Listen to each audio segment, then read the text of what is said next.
Welcome है guys आपका एक और वीडियो में। उम्मीद है सब बढ़िया होंगे, खैरियत से होंगे, अपना टाइम अच्छे से एंजॉय कर रहे होंगे। इंडिया में स्टूडेंट्स हैं जिनके अभी वीज़ा निकल रहे हैं और सितंबर इनटेक में आ रहे हैं। अपना शेयर कोड निकाल लो अगर आपका ई वीज़ा आ चुका है। शेयर कोड ही देखा जाएगा एयरपोर्ट पे, क्योंकि पासपोर्ट पे अभी स्टैंप लगता नहीं, पिछले 1.5 साल से बंद हो चुका है। और आपका शेयर कोड देखेंगे, दिल्ली एयरपोर्ट पे आपको कोई पैसे नहीं देने। पिछली बार सीन हुआ था, पिछले इनटेक में कुछ स्टूडेंट्स ने मेरे को मैसेज करा था, पाजी शेयर कोड ही नहीं हमको पता कैसे निकालते हैं। भाई ई वीज़ा आ गया है, अकाउंट क्रिएट करो, शेयर कोड निकालो, अपनी UK immigration ID check app download करो, उसमें अपनी फ़ोटो अपलोड करो। तो वो सारा प्रोसेस 4-5 मिनट का रहता है, और आप खुद करो तो ज़्यादा बेटर रहता है। जो मेरे स्टूडेंट्स हैं मैं उनसे खुद ही करवाता हूँ, क्योंकि आपको अगर एयरपोर्ट पे निकालना पड़ जाए, आपको वीज़ा दिखाना पड़ जाए कि हाँ बोले कि भाई वीज़ा निकालो, अपना दिखाओ, शेयर कोड निकालो, और आपका शेयर कोड वैलिड रहता है। अगर आपने शेयर कोड निकाल लिया है तो कोई बार बार निकालने की उसको ज़रूरत नहीं है। वो आप शेयर कोड सेव करो, स्क्रीनशॉट ले लो। ई वीज़ा का प्रिंट आउट निकालने की ज़रूरत नहीं है, इनके पास सारा डाटा होता है। ठीक है, जब आप यूके भी आते हो तो यहाँ पे शेयर कोड ही देखा जाएगा, और ई वीज़ा सिस्टम में सब होता है। अभी सारा डिजिटल हो चुका है, सब ऑनलाइन हो चुका है। यूके के टूरिस्ट वीज़े भी अभी ई वीज़े आते हैं। यूरोप का वीज़ा है जो पासपोर्ट पे स्टिकर लगता है। अब धीरे धीरे आने वाले टाइम में आप देखोगे कि यूरोप का भी वीज़ा ना ई वीज़ा हो जाएगा। जापान का भी ऑलरेडी ई वीज़ा हो रखा है। काफ़ी ऐसी कंट्रीज हैं, है ना, इनका सबका ई वीज़ा चल रहा है। वो बढ़िया रहता है, कॉस्ट इफेक्टिव है, और अपनी भी सिरदर्दी कम हो जाती है। पासपोर्ट जमा नहीं कराना पड़ता, पासपोर्ट आपको वापस मिल जाता है। खैर छोड़ो, अपनी वीडियो पे आते हैं। आज की वीडियो बहुत इंटरेस्टिंग है, मैंने बहुत इंटरेस्टिंग बातें करनी है आपसे। मैं अपनी भी एग्जांपल लूंगा। मेरे साथ बहुत स्टूडेंट्स हैं जो इंडिया में हैं, जिनके पास पैसे होते हैं। देखो, सबका अपना अपना थिंकिंग है, अपना मेच्योरिटी लेवल है, अपना मतलब एक्सपीरियंस है, अनुभव। आपने क्या लाइफ में एक्सपीरियंस करा है ना, आप कैसे सोच रहे हो, आपके आसपास में लोग कैसे हैं, वो आपको इन्फ्लुएंस करते हैं। वो चीज़ का बहुत फर्क पड़ता है। थोड़े दिन पहले ना एक स्टूडेंट ने मेरे साथ सेशन बुक करा था, और उसकी बात हो रही थी कि पाजी मेरे पास ना इतने पैसे पड़े हुए हैं, और मेरे को घर वालों ने बोला है कि ये तेरे को दे दिए पैसे, 10 से 15 लाख के बीच की अमाउंट होगी, तो यहाँ पे बिजनेस कर ले, जो मर्जी कर, हमने तेरे को दे दिया, अब तू तेरा काम जाने। पेरेंट्स ऐसे ही करते हैं, मेरे साथ भी ऐसे ही हुआ था, और सबके साथ ज़्यादातर ऐसे ही होता है। कुछ तो देखो, इंडिया में जो जॉब कर रहे हैं वो तो अपना खुद ही करते हैं सब कुछ, है ना, अपना कमा रहे हैं, सेव कर रहे हैं। बट कुछ पेरेंट्स ऐसे होते हैं कि हाँ बच्चे ने स्टडी कर ली है, एक स्पेसिफिक अमाउंट रखी हुई है कि बेटा ये तेरे को हम इतने पैसे दे रहे हैं, 10 लाख, 15 लाख, जितना भी अमाउंट है ना, वो बेटा तेरी मर्जी है, तू एफडी करानी है एफडी करा, या तूने कोई बिजनेस करना है तो बिजनेस कर ले। बट वो पैसे तूने खराब कर दिए तो आगे हमारी कोई रिस्पॉन्सिबिलिटी नहीं है, वो फिर उसके बाद हम कुछ नहीं हेल्प कर सकते। सब पेरेंट्स का ऐसे सीन चलता है, और सबके साथ ऐसे होता है। और मेरे साथ जब उसने बात करी ना, सेशन बुक करा था उसने 1-to-1, और काफ़ी डिटेल में मैंने उसको समझाया। और मेरे नोन में ऐसे भी लोग हैं कि जिनके पास इतना पैसा था, और इतना पैसा उन्होंने किसी की बात में आकर पार्टनरशिप में बिजनेस स्टार्ट करा कि यार तेरे पास है, मेरे पास भी इतना है, आजा मिलके जिम खोलते हैं, बिजनेस स्टार्ट करते हैं, या कोई शॉप ओपन करते हैं, या कुछ बिजनेस शुरू करते हैं, कोई छोटी सी फैक्ट्री लगाते हैं, कुछ लगाते हैं। भाई वो कंगाल होके बैठे हुए हैं इस टाइम पे, जॉब कर रहे हैं कहीं पे, वो 10-15 हज़ार की, पैसे उन्होंने उजाड़ दिए, वो पैसे खराब कर दिए। इंडिया में नया बिजनेस शुरू करना भाई साहब नहीं चलता है। ठीक है, और मैं ये सोचता हूँ कि अपने इंडिया में लोग अभी भी हैं, फाइनेंशियल लिटरेसी बहुत जरूरी है। अपने पेरेंट्स हैं जो, उनको यार बिल्कुल नहीं पता। अभी भी आज की जनता जो इंडिया में जितनी भी ज़्यादातर पॉपुलेशन है, वो क्या करती है, बैंक में एफडी करा देती है। यूएस की बात करूँ, यूके की बात करूँ, यहाँ से 50-60% लोग स्टॉक मार्केट में, म्यूचुअल फंड हो गया, निफ्टी, अपने इंडिया में निफ्टी 20 चलता है, निफ्टी 50 चलता है, म्यूचुअल फंड है, काफ़ी अच्छी अच्छी कंपनीज है उसमें, है ना। एसबीआई के, हर एक बैंक के हैं म्यूचुअल फंड, है ना, उसमें इन्वेस्ट करते हैं यूके में, और इधर अपना यूएस में। भाई यहाँ पे जो रेशो है ना, बहुत ज़्यादा इन्वेस्ट करने का। यहाँ पे लोग बैंक में रखते ही नहीं है पैसा, एफडी वगैरह कराते ही नहीं है, ना ही इंटरेस्ट रेट मिलता है इतना। तो इंडिया में ना अभी लोगों को इतनी समझ ही नहीं है। अगर ये सब इंडिया में होने लग जाए ना, तो इंडिया की जो इकोनॉमी है, जो जीडीपी है भाई, वो बहुत बढ़ जाएगी, क्योंकि वो पैसा बहुत जल्दी ग्रो करेगा, कंट्री को भी उसका फायदा मिलेगा। और ये आप सोचोगे कि पाजी एफडी में पैसा सेव रहता है और म्यूचुअल फंड में रिस्क रहता है। भाई देखो, अगर तो आपको इमरजेंसी चाहिए फंड, है ना, तो वो तो दिक्कत आती है। हाँ, अगर आप सोच रहे हो कि मेरे को एफडी 4-5 साल के लिए करवानी है, लॉन्ग टर्म के लिए करवानी है, तो उससे अच्छा म्यूचुअल फंड में डाल के रख दो, आपके बढ़िया होता है यार भाई। आपको मैं सच बता रहा हूँ, अगर आपको लॉन्ग टर्म के लिए सोच रहे हैं ना, तो डबल बहुत जल्दी कर देगा आपका। और अभी तो इंडियन मार्केट बहुत गिरी हुई है, ठीक है। तो ये अपॉर्चुनिटी है, फाइनेंशियल लिटरेसी होनी जरूरी है। मैं ऐसा नहीं कहता सारे पैसे ही आप उसमें रखो, आप थोड़ा सा ना डाइवर्सिफाई करके ना, गोल्ड सिल्वर है ना, ये सब चीजें आपको पता होनी चाहिए। अगर जो स्टूडेंट मेरी वीडियो देख रहे हैं भाई, अपने बच्चों, जो भी अपने पेरेंट्स हैं, अपने पापा मम्मी है ना, उनको भी आप थोड़ा सा गाइड करो इस चीज के बारे में। वो बैंक में आप डाल देते हो, 7% आपको मिल रहा है, आपको लग रहा है कि वो आपके पैसे बढ़ रहे हैं। भाई अपनी करेंसी तो डेप्रिशिएट होती जा रही है, यूएस की डॉलर बढ़ रहा है, उधर से रुपी डेप्रिशिएट हो रहा है, वो 7% आपका मिट्टी है, ठीक है। और ये सब ना धीरे धीरे अब जो अभी नई जनरेशन है वो बहुत अवेयर हो रही है इस चीज़ के बारे में। तो ये किसी और वीडियो में बात करेंगे। मैंने यहाँ पे अपनी बात करनी है स्टूडेंट्स की, कि जिनके पास कुछ अमाउंट है और वो उसको कैसे यूटिलाइज करें और उसको कैसे वो मैक्सिमम अपना कर सकते हैं बहुत जल्दी, विदाउट एनी जीरो रिस्क। तो मैं आपको यही बताना चाहता हूँ कि उस लड़के को मैंने यही गाइड करा कि भाई यूके आ जा, बहुत बढ़िया रहेगा। अगर तेरे पास 10 से 15 लाख है, यूके का हो जाएगा। और यहाँ पे आके तो 4-5 साल में बहुत, अगर तेरे को वापस भी जाना पड़ा ना, तो भाई तो 1 CR तो कहीं नहीं गया तेरा, उससे ज्यादा ही, क्योंकि पाउंड रेट भी बढ़ रहा है, तो उससे ज्यादा ही हो सकता है। तो 1 CR से नीचे तो कहीं नहीं छोड़ेगा तू। और वो तू कह रहा है कि मैं इंडिया में बिजनेस करना चाहता हूँ, मैं ये जिम खोलना चाहता हूँ, ये कुछ करना चाहता हूँ, भाई कोई फायदा नहीं है उसका। मेरे पास ऐसे बहुत सारे स्टूडेंट, बहुत सारे लोग ऐसे टच में हैं जिन्होंने अपने पैसे उजाड़ दिए हैं। और आपको बात करनी है, मैं बात भी करवा सकता हूँ। वो अब रिग्रेट करते हैं कि हाँ अब पैसे नहीं है उनके पास बाहर आने के लिए, क्योंकि वो पहले उनके पास टाइम था, मनी थी, और डिसीजन उन्होंने लेना था। और लोग बहुत ज़्यादा इन्फ्लुएंस करते हैं कि बाहर कुछ नहीं पड़ा यार, यहीं पे सब पैसे इतने बन जाते हैं, यहाँ पे सब बढ़िया है, ये है वो है।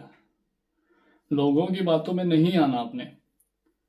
मैं भी पीछे एक बार इंडिया गया था ना मैं बता देता हूँ आपको। और मुझे भी एक बंदा मिला था कि ऐसे ऐसे पार्टनरशिप, मेरे को उसने बोला नहीं कि हम बिजनेस करते हैं, बट वो जैसे मेरे को एक्सप्लेन कर रहा था ना, तो मुझे ऐसा लग रहा था कि वो चाहता है कि मैं इसके साथ पार्टनरशिप में कुछ बिजनेस में इन्वेस्ट करूं। एक तो आप पैसे लगा दो, फिर आप फंस जाओ, आप वैसे ही बाहर रहते हो कंट्री के, है ना। तो भाई इन सब स्यापों में मत पड़ो, समझदार बनो, इन सब झंझट में मत पड़ो। ना ही अपनी एफडीज में पैसा रखो, बैंक में रखो, उसको अच्छे तरीके से उसको इन्वेस्ट करो। अगर आप अभी बाहर आना चाहते हो तो वो तो सबसे बढ़िया है, पैसा आप बाहर के लिए इन्वेस्ट करो, यूके में इन्वेस्ट करो पैसा अपना। और यहाँ पे जीरो रिस्क है। इंडिया में आप कहीं इन्वेस्ट कर रहे हो बिजनेस में, 10-15 लाख कुछ भी कर रहे हो, बहुत ज्यादा रिस्क है, बहुत बड़ा रिस्क है। आप यूके में इन्वेस्ट करो, ये अपॉर्चुनिटी आपको मिल रही है, 10-15 लाख 20 लाख जो भी है, आप यूके में इन्वेस्ट करो। आप 4-5 साल में बहुत बढ़िया आप सेव कर लोगे। फिर आप फ्यूचर में कुछ करना चाहते हो, फिर जाके इंडिया में कुछ पंगे, उस तब तक तो आपको भाई, अगर आप यूके में 3-4 साल 5 साल रह लिए ना, आपका जो दिमाग है ना, ये ब्रेन है जो खुल जाएगा एकदम से। आपको इतनी नॉलेज हो जाएगी, इतना ज्ञान हो जाएगा कि हाँ आपको क्या कैसे करना है, कहाँ जाना है, कहाँ रहना है, कैसी लाइफ कहाँ पे है ना, क्या चीजें कैसे काम करती हैं। आपको फिर ये वीडियो देखने की भी जरूरत नहीं पड़ेगी जो आप अभी ये वीडियो देख रहे हो। आप उस टाइम पे इतने एक्सपर्ट हो जाओगे ना इन सब चीजों में कि आपको पता है मेरे को अब क्या करना है, लाइफ कैसे जीनी है, कौन से डिसीजन कैसे लेने हैं ना। तो वो सब चीजें आपको ज्यादा क्लैरिटी हो जाएगी। वो तब होंगी जब आप यहाँ पे आके जिंदगी जियोगे। इंडिया में बैठे बैठे सब नहीं होगा। चाहे आप जितना मर्जी कह लो कि हाँ मेरे को बहुत नॉलेज है, इंडिया में बैठे बैठे नहीं होगा। आप जो यूके में आओगे, यहाँ के लोकल लोगों को मिलोगे, आप इंटरनेशनल कम्युनिटी से बात रहेगी, आपकी गलबात होगी, फिर आपको इंडियन लोग भी मिलेंगे, आपको फिर दिल्ली का बंदा भी मिलेगा, आपको यहाँ पे पंजाब का मिलेगा, साउथ का मिलेगा। फिर आपको फर्क पता लगेगा कि भाई दिल्ली वाले कैसे होते हैं, ठीक है। दिल्ली वालों का दिमाग कैसा होता है, पंजाब वाले कैसे हैं, साउथ वाले कैसे हैं, ब्रिटिशर्स कैसे हैं, यूरोप के वो कैसे हैं। तो आपके नेटवर्क बनते हैं और आपको पता लगता है कि भाई कौन सा कितने पानी में है, कौन सा कितना ऑनेस्ट है, किसका दिल कितना साफ है। और कुछ लोगों की तो शक्ल से ही पता लग जाता है कि भाई बहुत चालाक है, बहुत खोट है बंदा, उससे फिर दूर हो जाओ है ना, ऐसे होते हैं यहाँ पे। शक्ल देख के पता लग जाता है। आपको इतना एक्सपीरियंस हो जाएगा यूके में आके कि जब आप लोगों को यहाँ पे मिलोगे, इवन कि आप अपने लोगों को मिलोगे ना, तो आपको उसकी शक्ल देख के पता लग जाएगा भाई ये बहुत चालू है और ये मेरे को स्कैमर ही लग रहा है, फ्रॉडर ही लग रहा है। और ये लिटरली आपको ये सब चीजें इंडिया में रहते रहते नहीं है, जब आप एक्सपीरियंस करोगे ना, जब आप यहाँ पे रहोगे यूके में, तरह तरह के लोगों को मिलोगे, उनकी बातें सुनोगे, उनके बोलने का तरीका, बात करने का ढंग, चलने का, उठने बैठने का, छोटी छोटी चीज़ें जब आप नोटिस करोगे, फिर आप कंपेयर करोगे, फिर आपको पता लग जाएगा कि भाई वो बंदे के दिल में खोट है। सीधी सी बात, कोई आपसे पैसे मांगने वाले यूके में बहुत मिल जाते हैं, नशे करते हैं भाई वो बैग पीछे जाके, और आपको कहते हैं कि भाई मेरे को जूरी चाहिए, मैं अगले हफ्ते वापस कर दूंगा। ये भी हो सकता है कि फ्रेंड में कोई नशे करने वाला हो। स्टूडेंट यहाँ पे आपको कई तरह के मिलेंगे। तो आपने इमोशंस नहीं लाने बीच में, आप उसको बोल दो कि भाई मैं तो फीस भरनी है मेरे को, मैं कहाँ से दूँ तेरे को, है ना। मेरे साथ एक्सपीरियंस हो चुका है। वो पैसे आपने दिए, वो पैसे आपके कभी वापस नहीं आएंगे। 100-200 पाउंड आपने अगर उसको दे दिया ना, वो कभी आपके वापस नहीं। अगर आप दे रहे हो तो भाई साहब ये सोच कर दो कि मेरे को नहीं चाहिए, ठीक है, मैंने दे दिया ऊपर वाले का नाम लेके, ये सोच कर दो। और बहुत बढ़िया डिसीजन रहेगा। मैं अभी भी बोलूँगा, मैं पहले भी बोलता रहूँ और आगे भी बोलता रहूँगा, क्योंकि मैं चाहता हूँ कि अपना इंडिया ग्रो करे। क्योंकि यहाँ पे जो स्टूडेंट आते हैं ना, उसमें अपने इंडिया की लाइफ अच्छी होगी। सीधी सी बात बताओ, अपने पेरेंट्स की लाइफ अच्छी होती है। आप यहाँ पे जो पैसा कमाते हो, वो पैसा कहाँ जाता है? यहाँ पे अगर आप पैसे कमा रहे हो, वो आप पैसा कहाँ जाता है? वो आप इंडिया ही तो भेजते हो भाई, अपनी फैमिली को सपोर्ट करते हो। कोई इंडिया में प्रॉपर्टी बाय कर रहा है, कोई प्लाट बाय कर रहा है, कोई शॉप खरीद रहा है, कोई लोन उतार रहा है, कुछ कर रहा है, तो भाई अपनी कंट्री को ही जा रहा है ना पैसा। तो आप पाउंड में उधर भेज रहे हो, है ना। बाकी आप यहाँ पे कमा रहे हो, तो वो अपने इंडिया को ही, कंट्री को बहुत फायदा होता है। अपने फॉरेनर्स का बहुत ही ज़्यादा कंट्रीब्यूशन है। जितने भी NRI अपने भाई हैं, बहुत पैसा इंडिया भेजते हैं। अपने जो अभी तो कुछ बैंकों भी गवर्नमेंट ने ही करा है कुछ सीन कि NRI अभी जितना ट्रांसफर करेंगे तो उन्होंने कुछ टैक्स वगैरह कम करा है। कुछ ऐसी न्यूज़ आई थी पीछे, जब इंडियन रुपी अपना डेप्रिशिएट हो रहा था ना, कि RBI की तरफ से ही कुछ NRI के लिए बहुत अच्छी न्यूज़ आई थी। वो मैंने चेक नहीं करा, बट कुछ पॉजिटिव न्यूज़ थी। वो सिर्फ इसलिए थी कि उनको ज़्यादा, मतलब उनको मोटिवेट किया जाए, जितने भी NRI की इंडिया में ज़्यादा से ज़्यादा वो ट्रांसफ़र करें, कनाडा से, UK से है ना। तो ये बहुत पॉजिटिव चीज़ थी। तो वो तो शुरू से ही कर रहे हैं, आप नई पॉजिटिव चीज़ क्या लेकर आ रहे हो? वो तो करते ही है ना। वो आपकी फैमिली वहाँ पे रहती है, तो आपने ऑलरेडी करना ही है उनको सपोर्ट। तो बहुत बढ़िया चीज़ है। पैसे ठीक जगह लगाओ। अगर आपके पास पैसे, लोगों के पास भाई पैसा नहीं है, स्टूडेंट ऐसे ऐसे मेरे पास कहते हैं पाजी हम लोन लेकर आएंगे, हम तो, हमारे पास तो ऐसे ही है।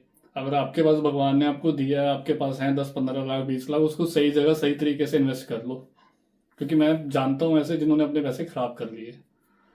और 10-15 लाख कमाना कोई भाई बहुत टाइम लग जाता है इंडिया जैसे कंट्री में, आपको भी पता है रियलिटी। हाँ, अगर आप कोई 1-2 लाख महीने का कमा रहे हो, वो तो अलग चीज़ है। हाँ, मुझे पता है कि अगर नॉर्मल आप मिडिल क्लास फैमिली से बिलोंग करते हो, इंडिया में नॉर्मली जो सैलरीज अभी तक मिल, मैं 4 साल पहले भी भाई 10-15 हज़ार सैलरी थी, आज भी वही सैलरीज चल रही हैं लोगों की। आज भी मैं इंडिया जाता हूँ, मेरे आसपास घर के जितने भी मतलब जॉब्स कर रहे हैं, नॉन में कोई है तो 15 हज़ार 10 हज़ार, मतलब अपने शहरों में तो इतनी सैलरी है। कोई दुकान पे काम कर रहा है, कुछ कर रहा है, भाई 10-15 हज़ार कुछ भी नहीं है, कुछ नहीं बनता उसमें। सैलरीज उनकी अच्छी हैं जो गुड़गांव में है, जो बैंगलोर में है, वो वहाँ पे वैसे ही रेंट भी यूके जैसे है, वहाँ पे खर्चा वैसे है। तो हाल वही है। इससे अच्छा आप कंट्री छोड़ो और अपना पैसे को सही जगह इन्वेस्ट करो। यूके में इन्वेस्ट करोगे बहुत बढ़िया रहोगे। और ये एक मैं वीडियो बनाना चाहता था, ये वीडियो जरूर अपने दोस्तों के साथ शेयर करो, आपको देखो हेल्प हो जाएगी। और आप किसी के थ्रू भी अप्लाई करो, ऐसा नहीं कहता अगर मेरे थ्रू अप्लाई करो, वो आपकी इच्छा है। मैं आपको डिस्क्रिप्शन में अपना दे दूंगा लिंक वगैरह, आप मेरे को ईमेल पे भी डॉक्यूमेंट्स भेज सकते हो। और मैंने फॉर्म दे रखा है, वहाँ पे आप डॉक्यूमेंट्स अपलोड कर दोगे ना, तो वो ज़्यादा बेटर रहता है। वो फिर मैं आपको 1 से 2 दिन में कॉन्टैक्ट कर लूँगा। और जनवरी इनटेक की एप्लीकेशन हम सितंबर फर्स्ट वीक से फाइल कर सकते हैं। आप पूछ रहे थे ना, तो सितंबर फर्स्ट वीक में एप्लीकेशन हम सबमिट करना स्टार्ट कर देंगे। अभी मैं जस्ट कुछ अभी स्टूडेंट मेरे रहते हैं जिनके वीज़े फाइल करने हैं, तो वो चल रहा है। और अगले महीने से स्टार्ट हो जाएगा जनवरी फरवरी इनटेक, ठीक है। तो अपने डॉक्यूमेंट रेडी रखो। मैंने फॉर्म आपको दे रखा है। इंस्टाग्राम में बता दूं, इंस्टाग्राम पे रिप्लाई कई बार लेट जाता है, 2-2 3-3 दिन में चेक नहीं कर पाता हूँ। तो बेटर है, अगर आप सीरियस स्टूडेंट हो, बाहर पढ़ना चाहते हो, तो ईमेल पे या वो जो फॉर्म मैंने आपको दे रखा है। बाकी आपने पर्सनली मेरे साथ कोई डिस्कस करना है, बात करनी है, वो लिंक भी मैंने आपको दे रखा है, टॉपमेट वाला, ठीक है, वो पेड रखा हुआ है। और अपना ध्यान रखें। Take care, bye bye.